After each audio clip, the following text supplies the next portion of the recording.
pour la première fois un clone d'animal adulte, une brebis. Et maintenant, écoutez Yuri Gagarin. C'est le premier jour de l'Euro. Europe 1. 7h24, c'est l'heure du jour où votre plongée quotidienne dans la boîte à souvenirs d'Europe 1. Bonjour Lord d'Autriche. Bonjour Dimitri, bonjour à tous. Il y a 120 ans, jour pour jour, le 8 mai 1903, naissait Fernandel, acteur, chanteur, humoriste. Plus de 50 ans après sa mort, Fernandel reste un mythe.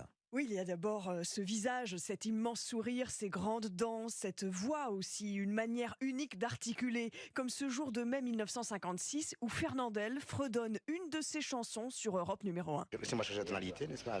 Alors naturellement, Honoré de Marseille, il y a une chanson qui s'appelle Oh Honoré. Oui. Alors attendez, Honoré de Marseille, je suis vraiment très honoré.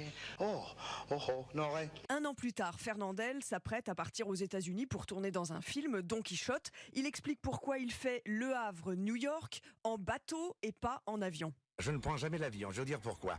Parce que d'abord, ça m'est interdit par mes assurances de film. Car on tient beaucoup à ma figure, j'ai qu'une physionomie, il faut qu'elle me fasse encore plusieurs saisons. Enfin, le producteur n'y tient pas, et moi non plus. C'est pas que j'ai peur, j'ai la frousse, voilà. Voilà, Fernandel et sa frousse de l'avion, pas la peur, rien à voir. De lui se dégage quelque chose de joyeux. Henri Verneuil, le grand réalisateur, disait que Fernandel représentait le marchand de bonheur. Oui, c'est sans doute une des raisons qui explique son succès, mais pas seulement. Fernandel a un public populaire très important.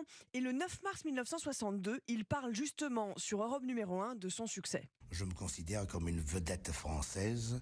Il m'avait semblé que si, malgré les propositions que j'ai reçues des pays étrangers, notamment d'Amérique, si j'étais parti, j'aurais un peu déserté. Je suis très heureux de pouvoir travailler pour mon public, et mon public, c'est la France. En décembre 1967, Fernandel est invité avec d'autres artistes au Palais de l'Élysée par le général de Gaulle. Il répond aux journalistes à la sortie. Il m'a dit qu'il était ravi de me voir, qu'il me suivait depuis toujours, que j'avais fait pleurer et rire. Surtout rire, mais aussi parfois pleurer. Fernandel meurt en 1971 à 67 ans. Certains admirateurs saluent alors un homme exceptionnel. Un type sympathique, un type pas fier.